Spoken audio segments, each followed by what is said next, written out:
No, we're back at my house for sure. What up, dude? I didn't call him up. I just said hey. I know. I'm not mad at you. I just know him. Hi! Hello, everyone. Welcome to Talk Comics to Me. We have a special guest star today. His name is Megatron. He is a big piece of shit. His name is Pinky Toes. But we love him. And hi, it's not Wednesday. It's Thursday. Yesterday was real busy. Yeah, we had a weird, busy day yesterday. So by the time we got off work, we were just, not feeling it. So we're doing it today. Yeah, all you people apparently wanted your new comics so badly. You had to just come all at once. Anyway, I'm Champ. And I am Heather. And let's do this damn thing. Let's get started. Go ahead. You want me to go first? Yeah, okay. Yeah, of course. So I have a couple to talk about first because one of them I haven't started, but I've been so excited for like a year, I feel like. It's been forever. This is Beast Boy. Oh, Megatron's excited about Beast Boy, too. He feels it. By Cami Garcia, and the art is by Gabriel Piccolo. If you don't know who that is, you should probably get on Instagram and check out his stuff because he's incredible. He is the main reason Wow, dude. The main reason... I'm going to have to put our special guest on the floor. He's been kicked out. So... They had recently, well, not recently, I guess like last year, put out the Raven book, and they're taking these characters from Teen Titans and they're kind of rewriting their stories. So Garfield's takes place in a high school, which I think is just really funny. Again, I haven't read this one yet, so I'm just not exactly sure what's happening, but it's him apparently giving into peer pressure and trying to become popular while dealing with his weird animal powers manifesting. So all right, I'm very, very excited about that. And also I discovered at the end of this there is going to be a series coming up called Beast Boy Loves Raven, and I could not be more excited about that. So I'll have to wait a whole nother year. We'll talk about that some other time. So this is Black Widow issue number 1. I have talked about this one before because few months ago, I can't remember exactly when. It was like right at the beginning of comics coming back. Right. So they had released one of the variants for this one, but the actual issue hadn't been released yet, so I have read this. But this is Natasha... Naughty. Yeah. Whoops. That was Marvel, not me. I think it was Diamond, more so. Yeah, well, and see, that's what we... Actually, no, that could have been it, because I remember, like, Wendy and I had looked it up, and, like, every place had gotten it, so I don't know if maybe it was like a thing because the movie was supposed to be coming out soon or something like that. I forgot all about the movie. Yeah. I forgot all about movies. Yeah, there's a movie. But anyway, this is about Natasha, I assume, losing her memory, and Bucky and Hawkeye discover this and they're trying to find her. And I had mentioned the reason why I like this was because the artist, who is actually an up-and-comer, I cannot remember what her name is, Alina, I think? I feel like a douchebag because I just, looked this up the other day. What year is this? 1995? I'm trying to watch my language, man. Yeah, Alina. I remembered.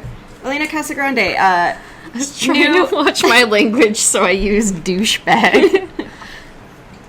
Okay, so anyway, like I had said, the reason why I like this so much was because Alina Casagrande includes Hawkeye's hearing aid, which I think is very interesting. Plus, she makes Bucky look like a fucking babe. And the art is really good. Yeah, no, the art is really good. That's actually, when we had first gotten this issue in, I was flipping through it, and it reminds me a lot of the Hawkeye art. Yeah. Which is why I was like, oh, cool, I'll check it out. But the story's pretty interesting. I've never really, I don't not like Black Widow, but I've just never really read any of her stuff other than, I forget what it was called, the Winter Soldier and Black Widow. Mm-hmm. There was, I believe there was a series with them, or she was just in a few issues. I cannot remember. But I've read those, so that's the extent The colors are also really good in that book. Like, this panel, this yellow, specifically. It's I do love a good mustard. We love the mustards. The art and just... I I don't know how I feel about the story quite yet, obviously, because it's only one issue in, but the art is definitely worth checking it out. So, Black Widow, number 1. All right, so fans. I've been calling everybody who potentially listens to this our fans, so. Okay. So, big old fans of us. I have Sex Criminals, the Sexual Gary special, and honestly, I wasn't sure how I was gonna, if I was gonna enjoy this at all, and I laughed so hard. It's just all about Sexual Gary trying to figure out, it starts with him in high school, and the first chapter is called Who I Am and How I Come to Be, and it's just, him talking about how he's just, he loves everything, and he wants to fuck everything. I'm sorry, bang everything. Thank you.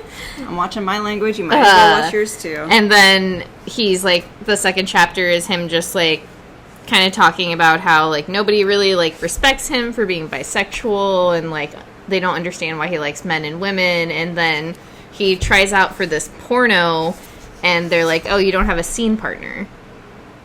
And he was just like, I didn't realize I had to have a scene partner. So he decides to get his porno job by having sex with a couch. And shield any children. I don't know why you'd have kids listening to us, but... Kyle, cover your eyes. Kyle, cover your eyes. That's, it was honestly, this was one of the best times I've had in comics. I don't know, I love Matt Fraction when he's able to just be, extremely silly. It's, why I love Jimmy Olsen. It's part of why I love Sex Criminals as a whole, but Sex Criminals has a lot of heart behind its silliness. So it's just, but this book particularly, it was just all right, I can just put everything weird and gross and strange and whatever into this, and I had the best time. Let's just get as strange as possible. Yeah, and that's what I love about it. And then I know there's many other parts that I really, really enjoyed, and I had to stop so many times to have Chris read or check out because I was just laughing. I'm look at this. Is he mentioned in the Sex Criminal series? Yeah, because he's what happens is the same thing that happens to him in real life with his bisexuality. It pans into porno, and they're kind of weirded out by the idea that he likes men and women, and then he gets while he's doing porno, they mainly turn him into this or after, I can't remember the timeline because I read this on Tuesday and I should have written this shit down, but they turn him into this glorified public speaking or public speaker anti drug sort of dude, just giving public service announcements. That's the word I was looking for. I got there. PSAs. So he just does a shit ton of PSAs. Oh, sorry, I didn't mean to touch you. And Susie has a poster on her wall and is you know who Sexual Gary is. Okay. And then it's just he also had an affair with one of the other main characters in the book. He looks like he'd live in Florida. Oh yeah, for sure. I don't know, he's just kind of, he's a weirdo I don't want to but I just... There's something about him. Yeah, yeah. And I think this particular issue really honed it in. And I really, really wish I had my Sexual Gary shirt right now because it's one of my favorite shirts because I one time was wearing it at work. And I was working in the coffee shop and somebody came through the drive-thru. And she was like, what's your shirt say? And I was like, because it says consensually yours, Sexual Gary. That's really good. So I had to tell this mom what my shirt said. I love explaining to moms what sex is. Well, it was just I know she gets it, but it's also just why are you what? For fun. What's this mean? Give her the entire plot of Sex Criminals one issue at a time. I need you to sit here for 20 minutes. I know your kids are in the back seat. Oh, you got time? Put the earmuffs on. Okay, I'm done. Okay, so next We both I have. was like, is this the right book? We only find them when they're dead. You did great. That's right here on the back. Oh. I was like, I have the hardest time. It's like I always just mix up the words. Mm-hmm. I try to say when they're dead, and I'm like, no, that's not how this works. I also was remembering it because of that page in here where he's talking about the gods, and he says they're always dead. And that's the only time they find them is when they're dead. Okay, so this is the first issue of a series about a group of space. I wouldn't want to. I don't want to call them pirates, but I suppose that's like almost. Space scavengers, yeah, or butchers, yeah. They basically go around and find dead gods, and they harvest organs for money and goods and stuff like that. There's a whole, what would you call it? A group of people who all fight for certain choice cuts. Because certain parts of the gods will get you more or less. So they decide to go against everything that they've ever been taught, and instead of harvesting organs from dead gods, they're going to find a live one. 3 bells. 3 bells. All's well. Is what this... Wait, is it 3 or 8? 8 bells. All's well.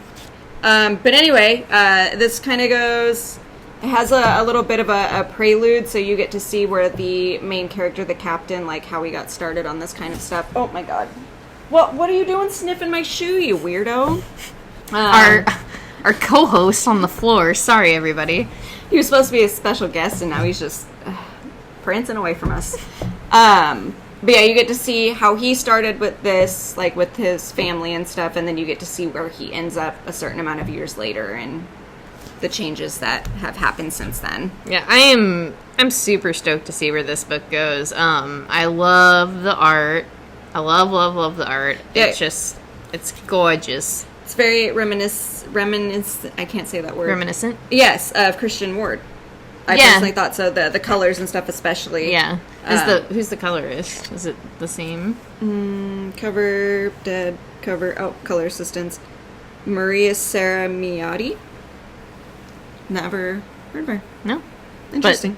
But colors are great. Yeah, no, the colors are great. Overall, I just really, really love this story. It's not what I remember reading about, which I feel like happens a lot with good books on previews. Yeah, I also, like I said, I think I just added this without even giving a care. And I was like, all right, cool.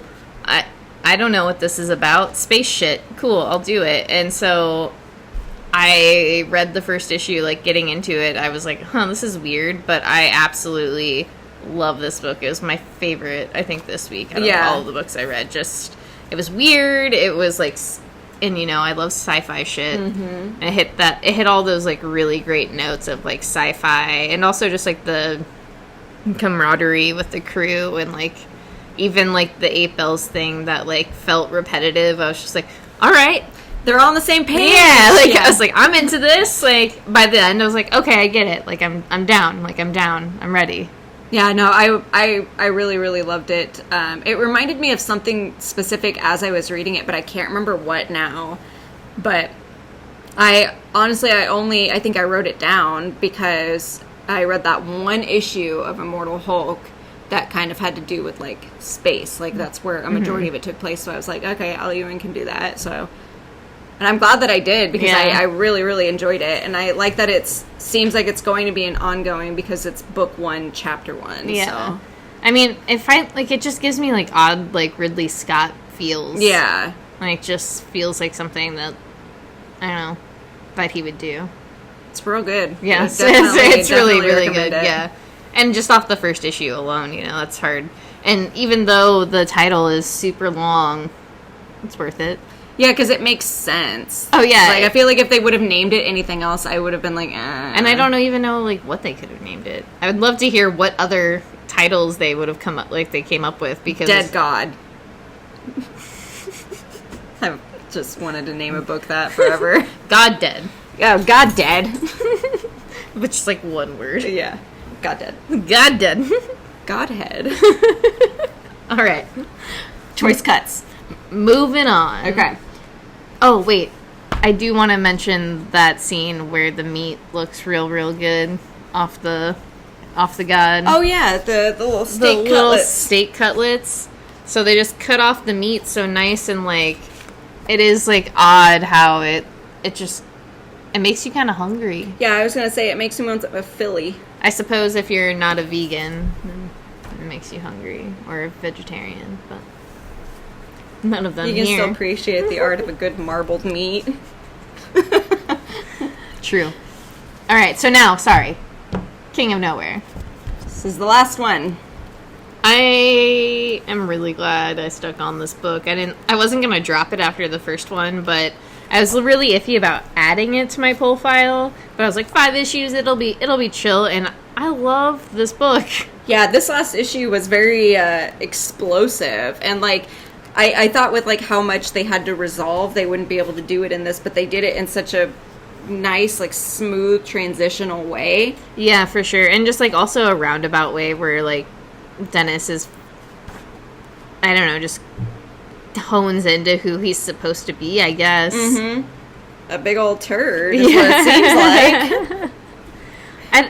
I don't know if that's necessarily true, but I don't want to get into that like on this particular like podcast, just in case anybody wants to read this book, just because I don't want to ruin anything. But yeah, this was honestly a series I highly suggest. It's a few issues, it's a quick read, it's strange, it's real fictional, and it brings in a lot of like, I don't know, real life things too. Yeah, I really enjoyed it, and I don't feel like it's something I would have normally read, especially after the first one. Yeah, and no, honestly, I thought the same thing when you like were pulling it. I was like, that's weird, but it just seemed, I don't know, I've been trying to like read stuff that just seems way out of my realm, like in terms of weirdness, and that definitely was really weird, and I loved it.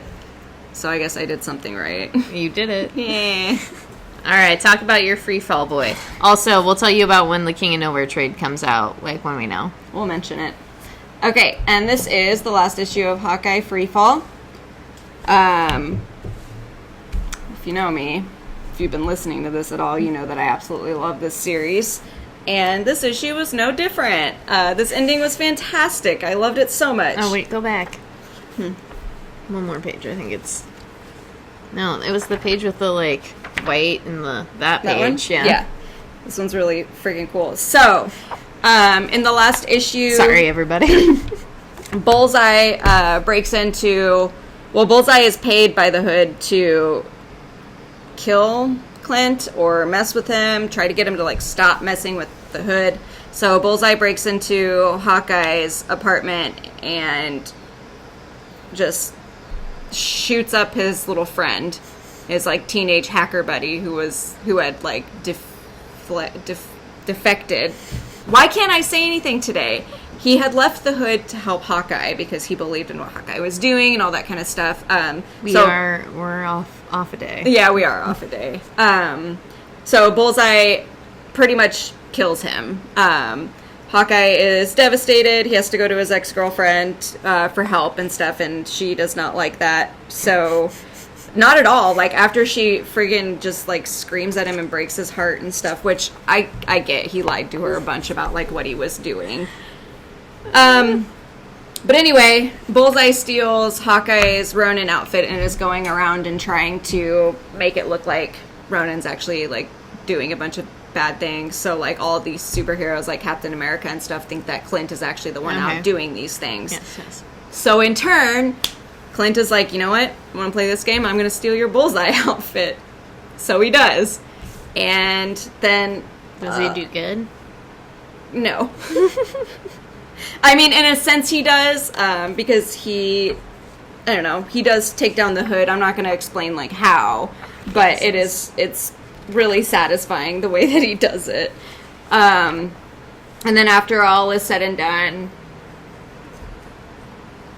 I can't give anything away because I'm just like so excited, but it's not a very hopeful ending, to be honest. I'm so excited. It's not a very hopeful ending. Well, because they make it seem like there's something that could come after. Yeah, I just, the phrasing. Yeah, yeah. I love it when things end so bad for my favorite characters. You know, to be honest, like, I do. I think I prefer those kind of endings because especially after all the stuff that they go through, like, happy endings are cool, and I do think in some situations they do work, but in this particular series, the way that things are going for Clint, if it would have ended on a happy note, I would have been upset because throughout the entire series, he just cannot get a break. This bad thing after bad thing just keeps happening to him, and that's why I think I love this ending so much, is because it didn't end well for him. Like, you don't know where this leaves him. And I just thought, I just really love this series. And this is one that just actually really surprised me because I don't really care for Hawkeye. But Matthew Rosenberg writes it, and I'll fucking read it. It's fantastic. Well, now you have to read 4 Kids. And now I have to do it. And We Will Never Go Home. I think you would like We Never Go Home, or We Can Never Go Home, and rather over 4 Kids, to be honest. But maybe not. I don't know. You know what? I might like them both. I liked them both. Okay, then I'll like them both. I just, like, I can't, like, there's one I like more than the other, and I think it's just 4 Kids just because of the way the kids are written, and that it's, like, not necessarily a story about, like, there's not, like, love in there. Right. Which We Can Never Go Home kind of has, like, that aspect to it, and it's just, like, I don't know, you know. I am really weird when it comes to that kind of stuff because I love love stories. That's why you don't think I know you? I know. Look at me. Look at me, the floral shirt. You know me. Yeah, I'm a sucker for a good love story. I get real weepy. You don't, like... I don't want to get into that right now. So now I have The Dreaming. This is The Waking Hour. This is issue number 2. I don't know why you're not reading this book. I forgot. I forgot. Seriously, this book is something you would absolutely love. Yeah, it's one of my favorite artists. I know. It's also one of my favorite artists. And it's also G. Willow Wilson doing the writing. It's so good. It is so good. It's, like, flabbergasting to me that, like, you haven't picked this book up. I'll give you my issues. I'll rebuy the book even though I can't afford anything right now. I'll just get them at work tomorrow.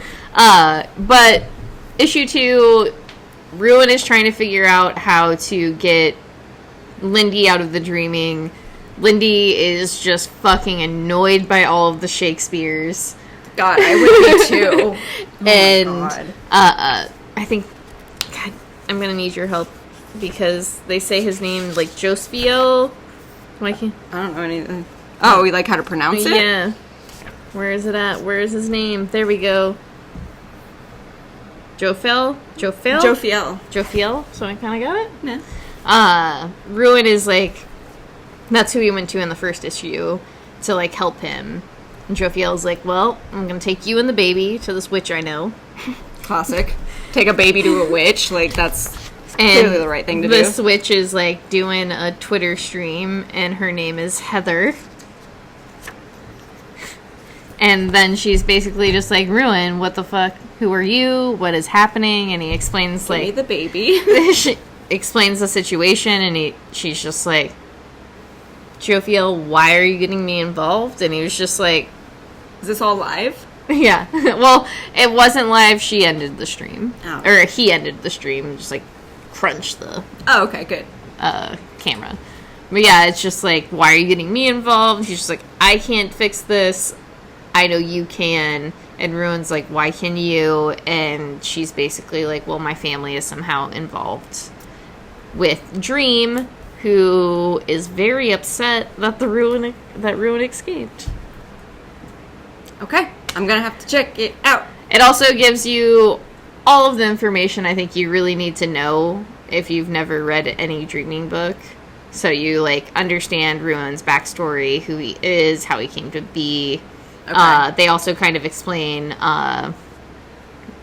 Dream and Lucian, there we go, and, like, how they are involved with this whole story particularly.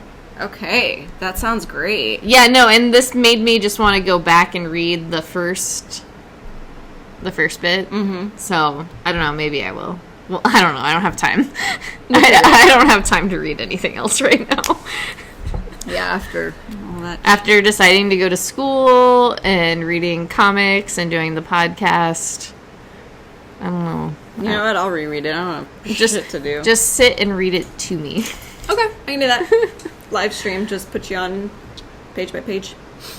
Okay. Oh, so let's let Patrick in on our live video on. Yeah. Go live. We've never done this before. Yeah, and we're also recording, so it's cool. We'll see if this works. Will we be able to hear him? Is what I want to know. Since it's... Let me turn it up just in case, because I don't know what's going on. Did you... Why is there no sound? There's always no sound for you. I'm trying to figure... I started thinking that I was out about having a drink and reading some Hellblazer. Thought I'd say hi. That's it. How's Hellblazer? It's Hellblazer. It's great. Okay, good, because I haven't checked it out yet, but I really want to. Wait, are you talking about the new Hellblazer or old Hellblazer? I read the new Hellblazer just before I came out, but right now I'm reading the Okay. Yeah. Got it. 23. So how is the new Hellblazer? It was great. It was really good. That's what I've been hearing. All right. You guys didn't get it? No, I Haven't had a chance. Yeah. I completely forgot about it. Yeah, since DC isn't in previews anymore, or I'm not getting a physical DC book, previews book. I literally forget that DC exists as a comic book company. Okay. Well, I suggest going back and picking it up. It was really good. Okay. It read like proper Hellblazer. All right. Good. Awesome. That's nice. Yeah, so that's good to hear. Art good? It's okay. Oh, all right. It's it's not bad. It's not bad. Okay. It's fine. It's fine. It doesn't distract from the story. Okay, that's good. Yeah. That's good. Yeah, we're all about honesty here, Yeah. All right, that was it. As you were, I just want to say hi. Hi. Cheers. Cheers. Bye, Patrick. Bye. I don't know how to get out of this thing. I don't know how to help you on that one. I have no idea. This might do it. Oh. Bye. Oh. So if you are listening in and/or were watching this on YouTube, that's our friend Patrick, who we did a video with last month, about a month and a half ago. Yeah. Who is just a perfect gem of a human being. A sexual icon, if you will. Our biggest number one fan. Yes. So anyway. Okay. Wait, no, I have Bang. Wait, you're right. You're right, because those are the two. The missing comics. Okay, so these are two that we both read. Champ does not have physical copies. The only reason I do is because I cheated and I stole the damages from the box. I stole the damages from the box yesterday. I was supposed to return them today. Forgot. This is Sea of Stars. This is issue number 6. This is back after a very long hiatus. Like a year? I didn't even... God, I feel like it's been that long. I don't even remember. I just remember it ending and being like, okay, this book will come back in a few months, 6 months or something, and it'll be fine. And now what I think is a year later, I don't know. This year has felt like 2 years, so who the fuck knows? This is a dumb year. So... Where we last left off in here, baby boy Caden, who has the stick of truth inside of him. I don't actually know what it's called. It's some religious artifact for this group of moon people. They are going to sacrifice him because they need that staff. Daddy is coming to find him, sees him. It gets explosive because the boy realizes, well, I don't think he realizes, but because of the staff that's inside of him, he has this power. I like all these arm movements. I'm the one who's been drinking beer. I've only had a beer and a half, and you're the one who's just flailing arms. So, basically, his little sea monkey friend and his little whale friend, the boy, anyway, who were originally going to eat him, realized, how important he could be. They are still trying to find him because in the last issue, there was like an explosion in the end. I do remember that. Yeah, because that was like the last page, because I was just like, well, what the fuck? I thought they were going to end it here. I'm done watching my language. I tried. So, again, Dad and Baby Boy were like almost together, and they are separated once again, only this time the two friends that the little boy was with are with the dad now, and they kind of have an idea of where the boy could be. So the dad actually has direction now, whereas to find the kid. Though, as a dad does, he got real mad and fucking smashed somebody's face. Yeah. That was, like, so cool. Yeah, I mean, I don't have a kid, but I feel like, I'm pretty sure Jason Aaron has a kid. And I feel like that was, like, Jason Aaron being like, if somebody touched my child, I would kill them. I would murder them. And this is how I would do it. And I could imagine Jason Aaron, like, literally doing that. Yeah, I love it. I mean, I kind of understand that feeling, because every time Braden does that to Bellamy's face, like, I get this just white rage inside of me, and I want to smother him with a pillow. Don't touch my cat. I suppose I do the same thing when Chris, like, fucks with Megatron. Yeah. It's like a weird protective rage. I think it is different when you have your own kids, though, but I understand what Dad was feeling. It just comes from an avoidance. To an extent. It's all that testosterone. I need that. But yeah, I mean, for how long of a break it was, I still enjoy the story. Yeah. It's very spacey, and I kind of like that now, where the roles have kind of flipped. Where the kid is, like, trying to, like, protect the dad. Yeah. And yeah, the second part of the story, I feel like that was a good transition, because I feel like if they would have met up there, then just, like, what could have happened? Like, this is a continuance of their adventure, and I think it's, I don't know. Yeah, no, I agree with that. It's not that I didn't like this issue back. It was just, like I said to you, I was just, like, I couldn't. I'm glad you did that recap for me, because then it helped. Because it was just, like, I started into it, and it could also be, like, I'm reading so much, like, but I'm usually able to, like, at least cut the pieces between. But this one, I had such a hard time. I don't know why, like, some books that are gone for a long time, I remember, like, everything about them, and then some where I can't remember a damn thing. That one, for some reason, I just opened it, and I was like, oh, yeah, everything that had happened is like, right here. Yeah, and for me, it was, like, all the pieces were there. I understood them, but it was just, like, putting them together. My brain was just like, I can't do this. Yeah, that's understandable. It's since it is, like, a space book, there is some confusion with that kind. That's how I get whenever I read those kind of books anyway, so that's why I was surprised that I remembered, like, everything that had happened there. It's weird. All right. Okay, so another one that we both had was Lost Soldiers. This is issue number 2. I also had a hard time with this book. I don't know why. I love this book. No, I really, really enjoyed it, but I couldn't quite figure out, like, the time flip, I think. Oh, okay. That makes sense. And that's, like, I am actually just realizing that right now as I'm looking at it, like, the time flip, and just, like, I think, too, I needed to go back and read issue 1 again. Yeah. So, for those who have not read... For those of you who can't read, let me explain. The story follows 2 men who were together during the Vietnam War. It's told in 2 different timelines. So the first one is back when they are in the Vietnam War, when they kind of meet, when they become friends, and the stuff that happens to them there that kind of shapes them. The second timeline is however many years in the future. I can't remember, like, what it is. Like, I would say at least 30. Yeah.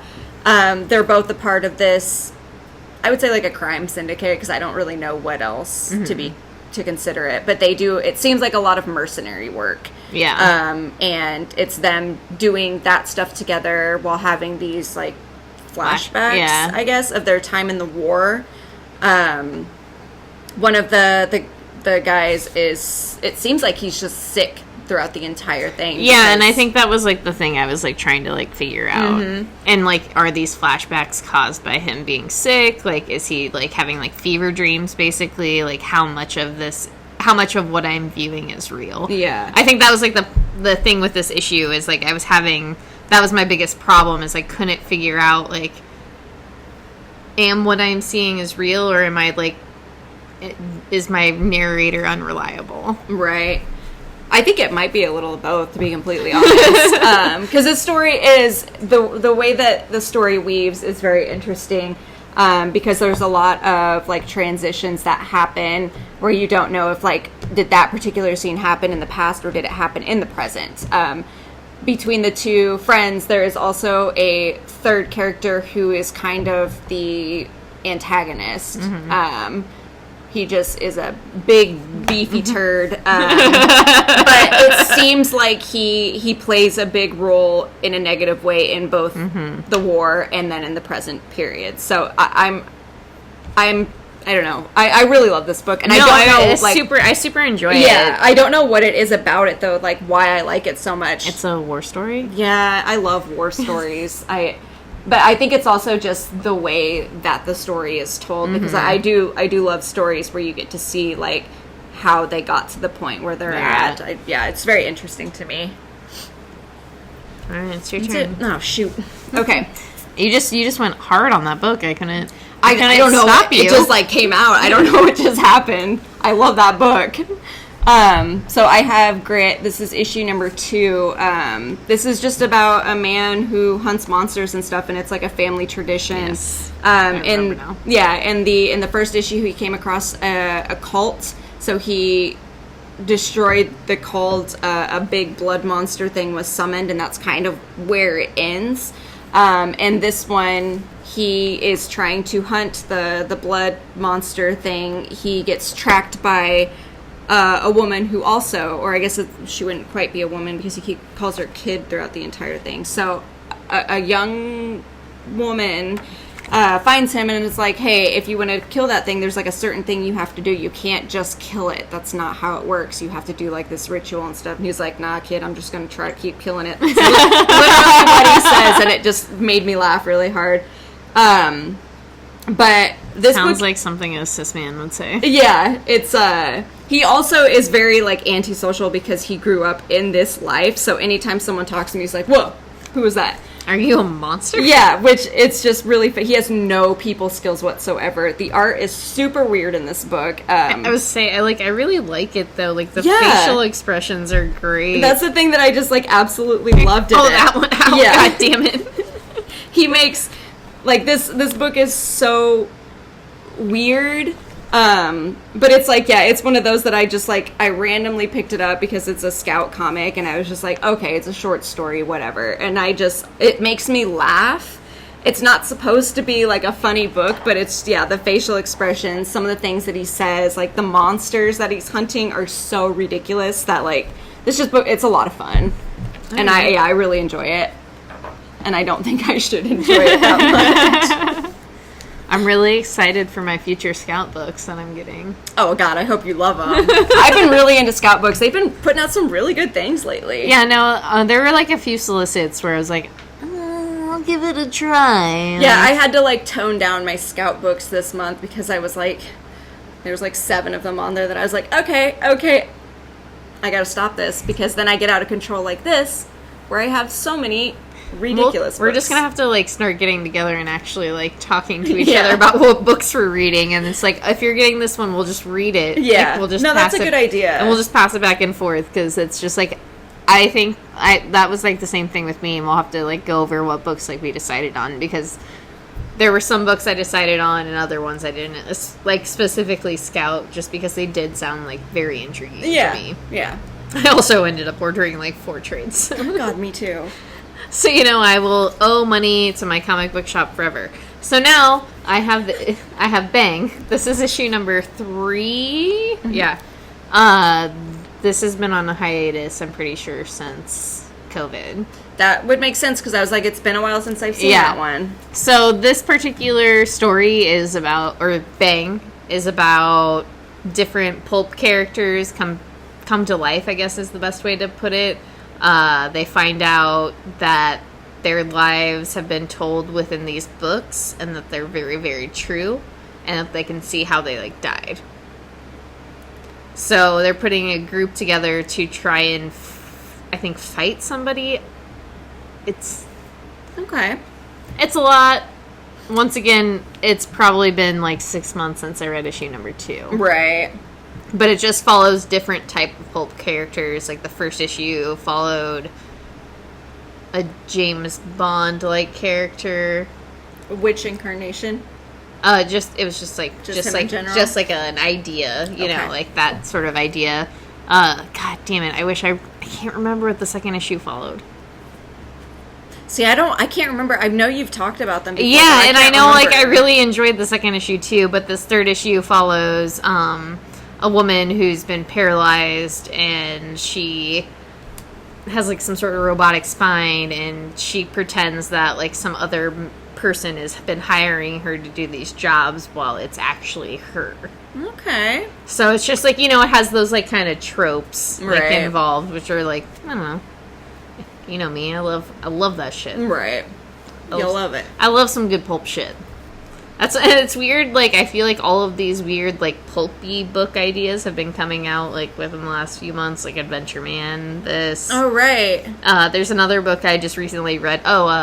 That Gunning for Ramirez book had, like, kind of, like, a pulpy feel, too. Like, That one, Matt Fraction book. the one I just said? It's right there. Right. I can't, We need our last... of the... we need our eyes checked. It's not even that far away. Okay, it's Last of Independence. Oh my god. Yeah, we need to get some new glasses. Yeah. Why are we even wearing these? So yeah, it just feels. But that book was written a long time ago, at least like 2003, I think is when it said. Dang, that's an old book. But anyway, lots of stuff coming out in that like vein of work. Well, that's good because that's good reading. Okay. What? Okay.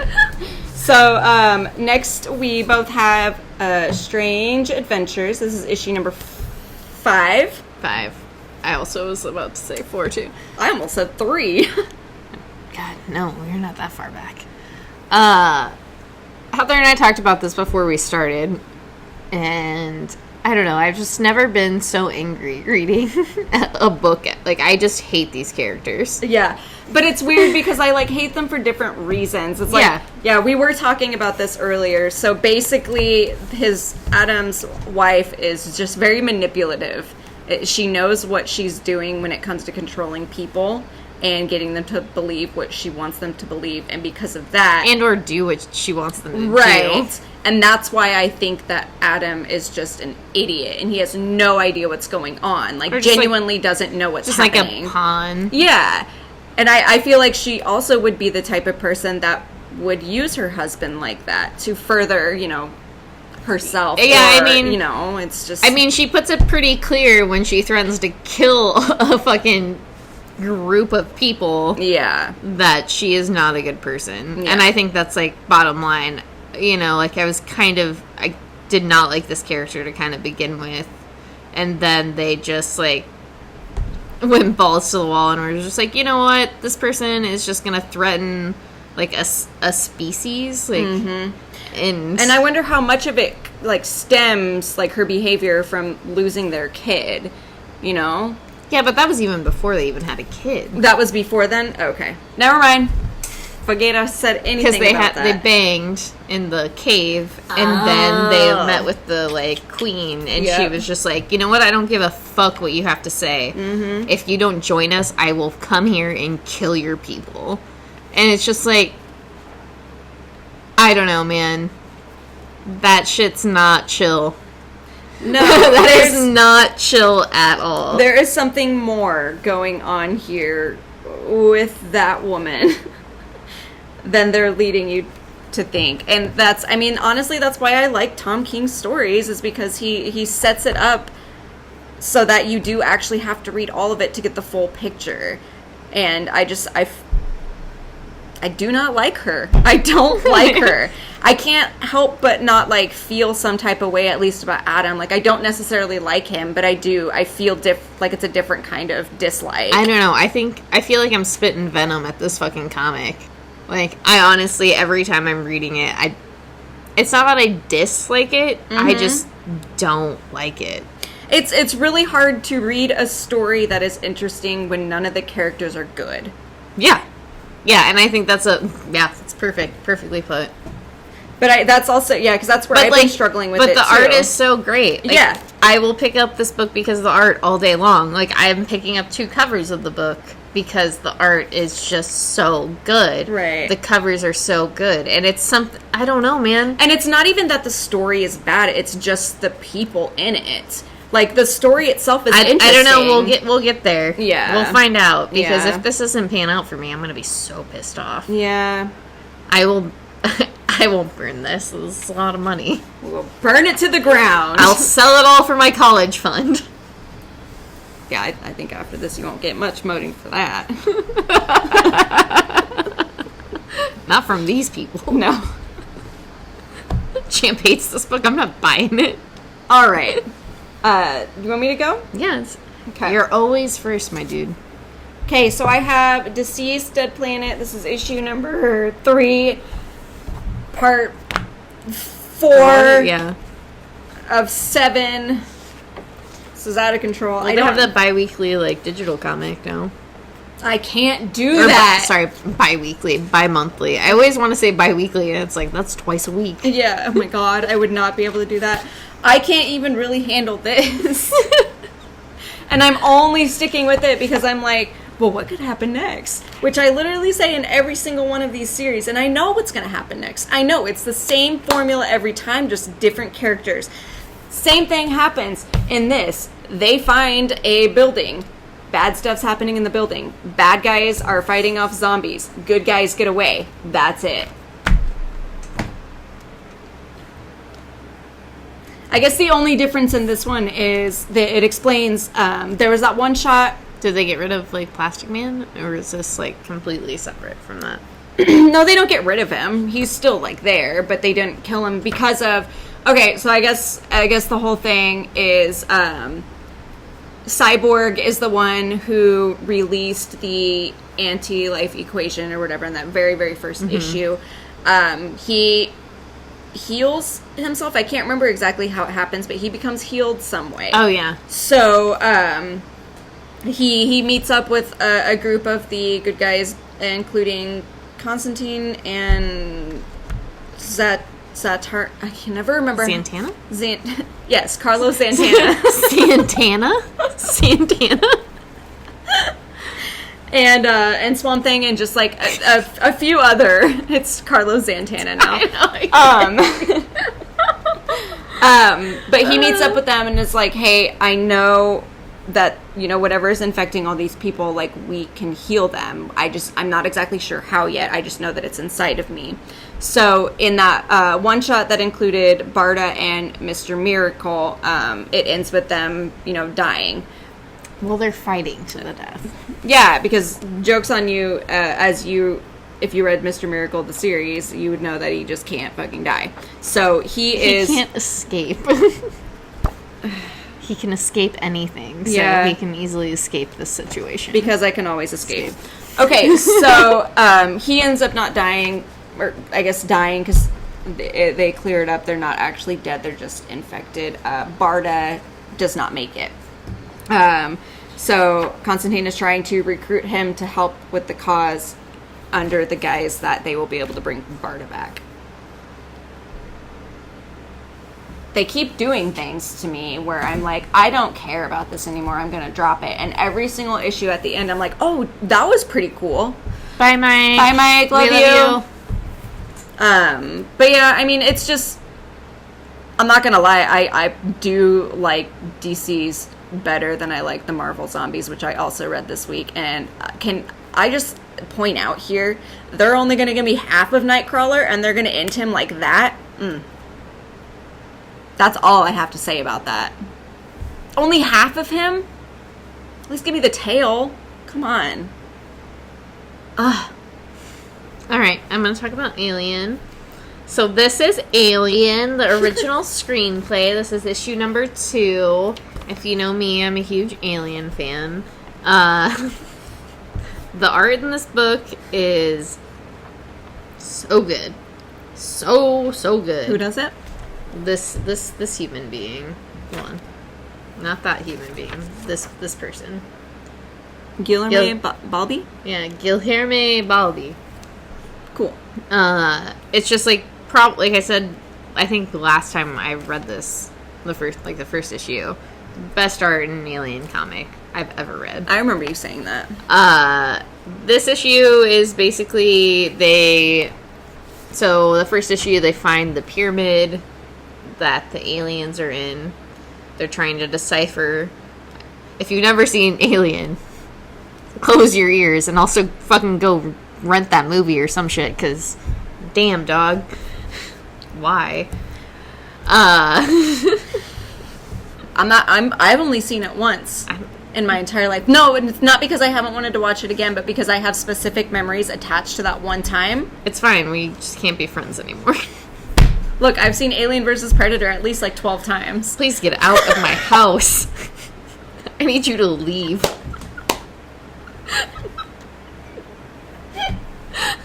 This is some blasphemous shit. I don't know how I never knew this. No, I'm so mad right now. I've seen all the other Aliens, like, say a million times, but the first one, it just, like, that was one that me and my stepdad watched together for the very first time, and so it was a thing, and now I'm scared that if I, like, watch it again, I won't have, like, that same feeling of just, like, comfort, I guess. Hey, if you ever want to watch Alien... of course, I'll watch Alien with you. Because... Yes! Because, you know what? My favorite movie... I think Alien and Aliens are probably, like, I don't know, up there. Like, with Terminator and Terminator 2. I love Sigourney Weaver so much.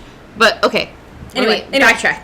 We're not going to talk about the Alien movie. We're talking about the Alien comic.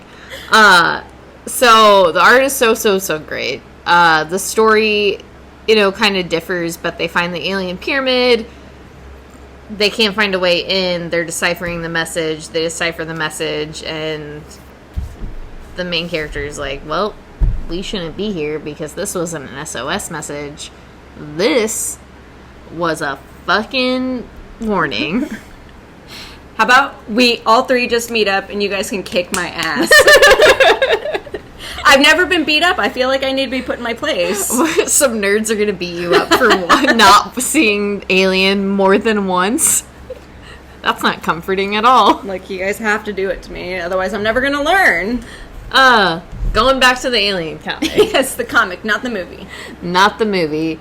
And they break quarantine, which is always bad, and... Fools. They'll find out next time. Next week. Next issue, they'll find out that shit doesn't go down that way. So, do you want me to teach you about Alien right now? No, I was gonna say, so, obviously, since it's a screenplay, it's not exactly how the movie was. Do you like the differences? Like, with the way that it's happening? I mean, this issue doesn't, like, differentiate so much as, like, the first issue does. Okay. I don't know. I am really, like, I want to... Nerd alert. Nerd. I can't wait till I get all of the issues and I'm able to read all of the issues and also, like, watch the movie at the same time. Not at the same time, but, like, right afterwards. Consecutively? Like, yeah, because, like, it would take me no time to read. This will probably be, like, 5 or 6 issues at most. Right. Like, read that and then go into the movie.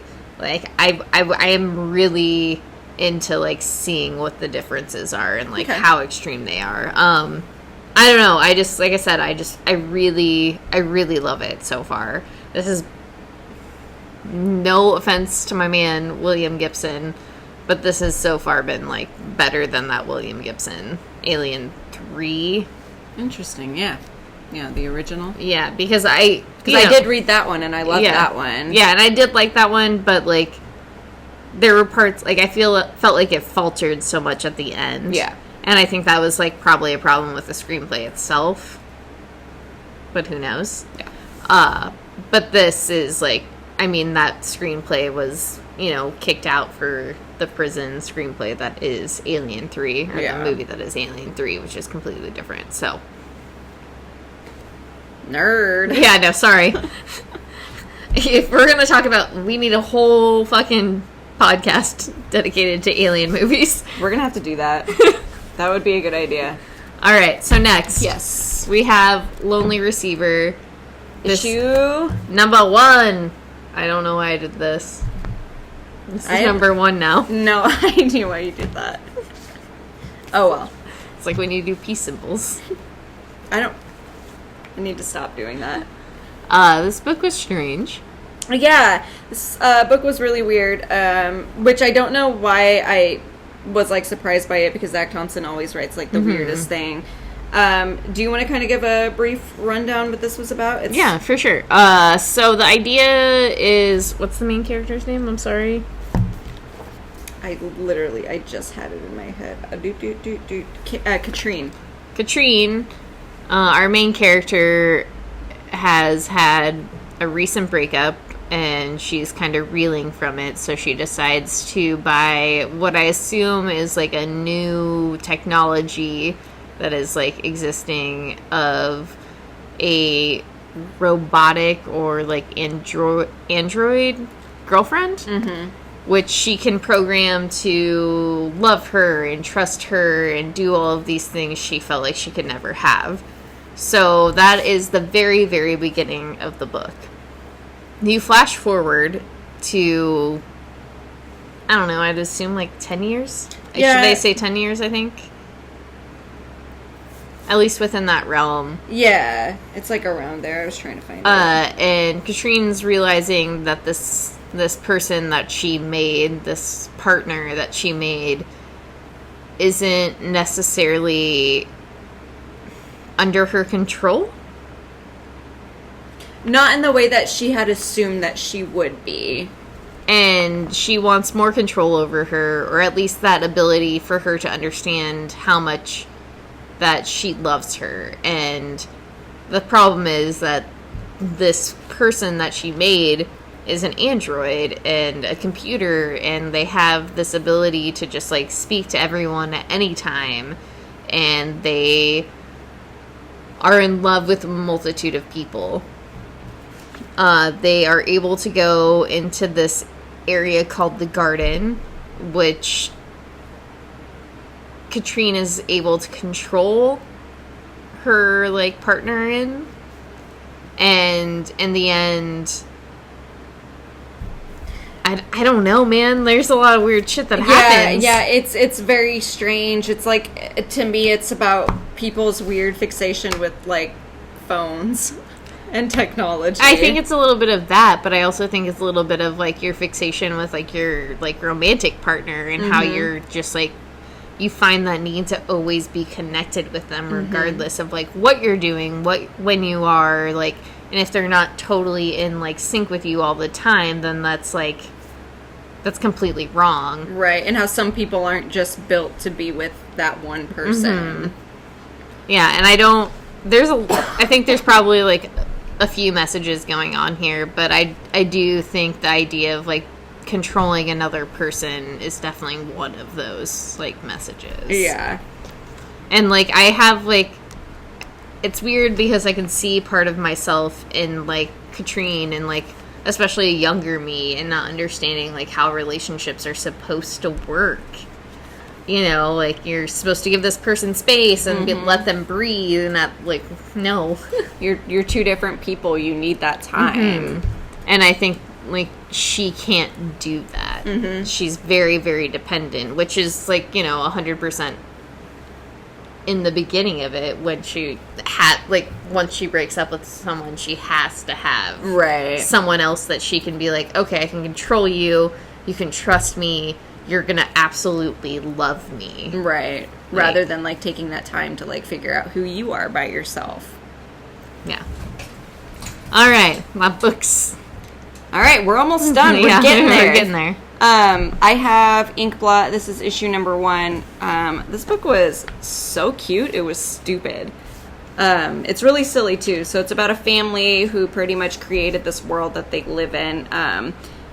The oldest brother kind of creates all these other different realms where the siblings, I believe there's 8 of them, they all do their different things. You know, like 2 of them go to conquer, 1 of them does whatever. And the main character, who's the narrator of it, she becomes the librarian, essentially, sorceress. She writes down everything, like their history and everything, so that nothing is lost to time. She falls asleep while writing, knocks over an inkwell, and somehow manages to summon a cat from another world made out of the ink. The cat is wild.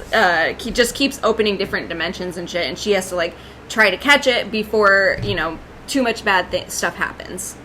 Cat reminds me of my cat Bellamy. That's probably why I liked it so much, because she's just constantly chasing it, saying like, hey, stop being naughty, like all that kind of stuff. But it's really silly, and I really enjoyed it, especially like the fantasy aspect of it, like the narration and stuff, the creation of the worlds, like who they are as people. I thought was really cool, because you can tell that like you're gonna get into each of those and each of the issues. But the fact that like this cat just keeps opening different dimensions is really funny to me. But that's it. That's literally all the story is about. It's the first issue, and it wasn't very like thick. Like there wasn't a whole lot of information. So, all right, I have Bitterroot. This is issue number 10. This is the end of the story arc. I don't really want to touch too much on this, actually. I read it. I enjoyed it. I think this series is one to definitely pick up. What I will do to convince you to try to pick it up is just read the little back outro by the creators of the book, just because I feel like there's a lot going on in this book, and it's always really hard for me to explain, because it's like we're dealing with demons and monsters, and also just like hate and anger and sadness, and it's hard to like story of my life. Yeah. Well, and put it into words in such a way where it like gives the book justice. So, oh god, we're running out of time. Oh my god, we have a time limit. We've hit like an hour now. Well, here we are. This began as an idea to uplift, inspire, educate, and entertain. It was one of many ideas we dreamt up in hopes of sharing it with the world, but you, the readers of Bitterroot, made it special. You have stuck with us after 10 issues and 2 volumes, 2 Eisner noms and a win, and a live-action film adaptation in the works. We and the Bitterroot team cannot thank you enough. We hope you have enjoyed the insanity of the Ncbd family. Thanks for sticking around. We can't wait to show you what's next. Let's keep fighting the hate and the real Gino that are out there. It's a very relevant book. I think it's very important. I've learned a lot about Black history from this book, which, you know, I never thought would be possible. So there's no reason not to. Right. It does seem very informative, especially that one summer issue that they released. the summer special was really Mm-hmm. informative. I mean, if you never knew about sundown towns, this touches on that. It touches on so many very important things of our past that, like, you know, just continued the pain that is very relevant today. So, we have 32 seconds on our live video. We have 3 more comics. So, you know, just check out our YouTube and or Spotify so you can hear the rest. We'll have it all. So, Peace signs. deuces. Go buy comics. We love you. All right, 10 more seconds. We'll just do this. Support us. Support always. us. Support Champ going back to school. Donate to her GoFundMe. Go. There we go. If anyone makes it an hour through. Ow. Okay. All right. So, Let me start sharing this. We can talk about this. We've got Buffy. This is issue number 17. I was really excited about this issue because I didn't realize that they were going to bring Ethan Rayne into this. And they did it in such an interesting way, too. Yeah. Because, like, we had talked about it. I did not know that was him right away until his name was mentioned. Then I was like, oh. Okay. Yeah, and they didn't even say, like, it's not like they were like, oh, this is Ethan Rayne. You're just like, Ethan, oh shit, dog, I know who you are. Yeah, we just assumed. I didn't even think about that. I was just like, oh, there he is.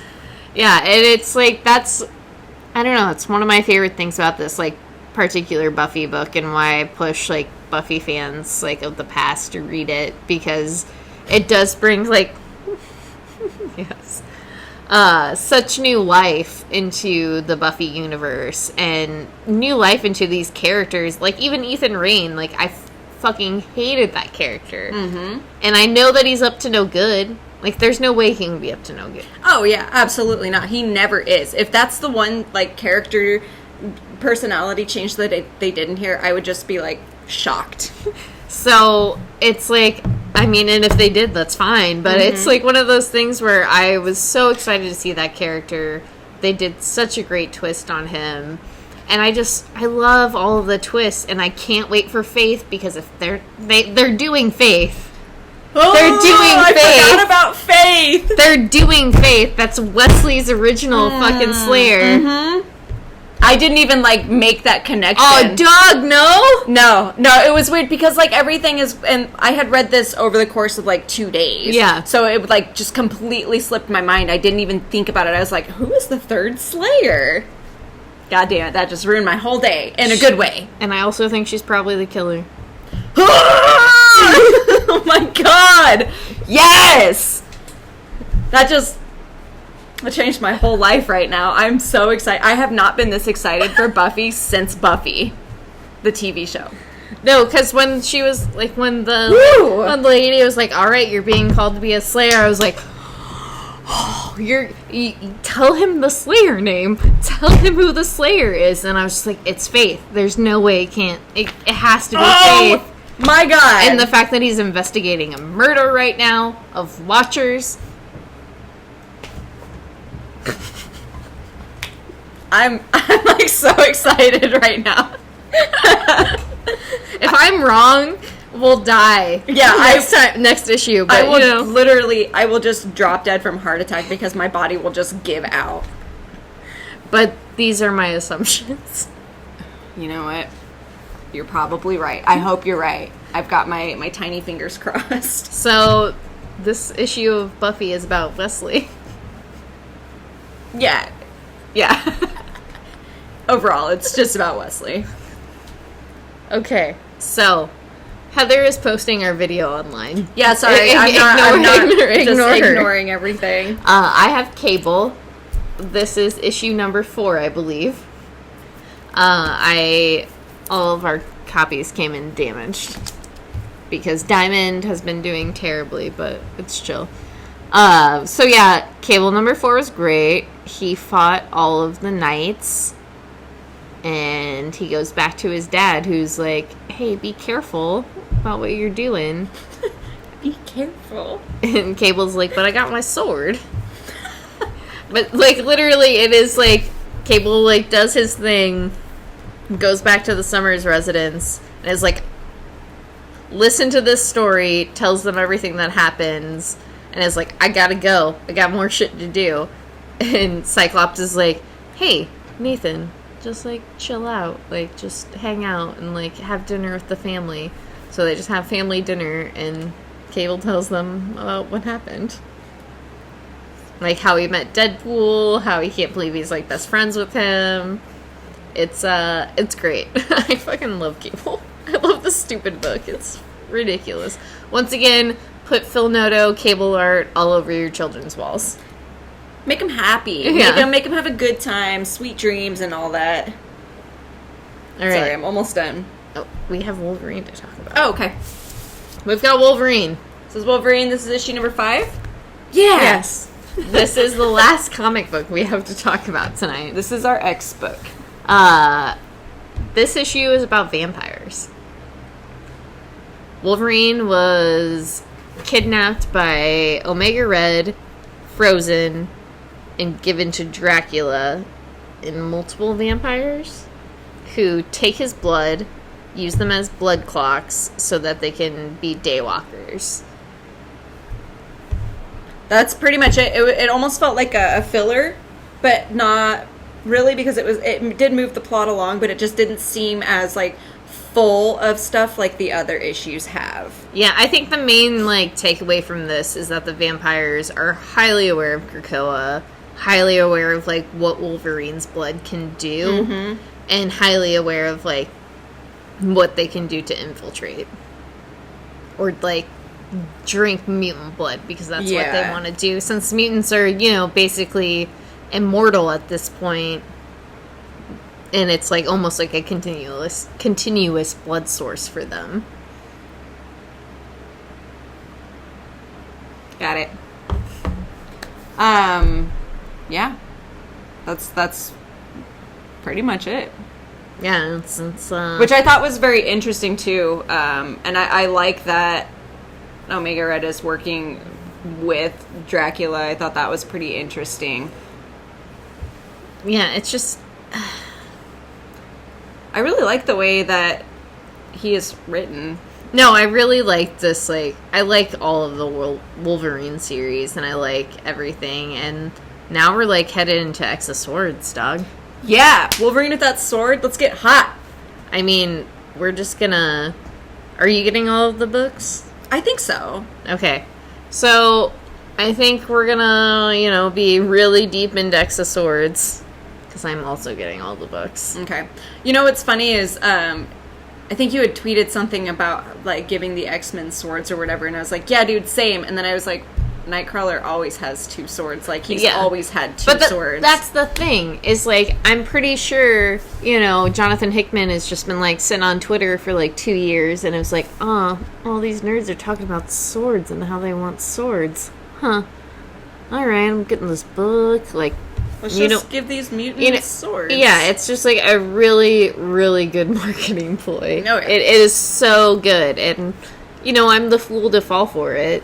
But I absolutely am. But also, like, you know, House and Powers were so good. All of these like new X-Men books have been so good. I know that like everybody is working together to like make what I hope to be is like a very solid storyline, and I don't know. I'm really looking forward to, like, that aspect of it. It's just, like, how much all of the authors are entrenched with each other, how all of the artists are kind of working on, like, each, like, different books. Like, there's so much about that event that I'm kind of excited about, and I've never really been excited about a Marvel event. Yeah, no, me either. Because it almost seems like a weird, like, cult in a way. Like, all the writers and stuff are in this group, and they're all working together to do this kind of stuff, and they're, like, really good at it, too. Like, I don't think there's ever been an event like this where every single book has been as solid as they are here. And it seriously is because they're all working together, which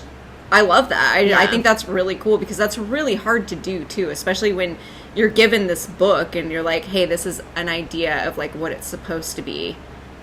But also you have to stay within these guides, and it's like... And you know, like, all of the books have been kind of, like, separate but together, and like, the same ocean of each other, and I think it'll be nice if I understand what's going to happen, that they'll be, like, almost just like, alright, so now we're gonna bloop. I love it. Yeah. I love it. Same. Give me more swords. All the swords, baby! So, when that first issue comes out, we're gonna wear our swords to work, right? What did you name your sword? I didn't, because I just have Sting. Oh. I named mine Tiny Tim. It's just like, it's Sting. Like, that makes sense, yeah. And you know, I'm Samwise Gamgee, and I deserve Sting way more than Frodo. Yeah, I mean, you're right. I have just like it's like this big. Braden was like, it looked like your size. It's like, I'm not a child. Like, give me a real sword. Yeah. Like, who gets give me a two-handed friggin' sword. Okay, so it's Thursday. We're done. Go support your local comic book stores. Go buy comics. Most of all, support us. This was over an hour long.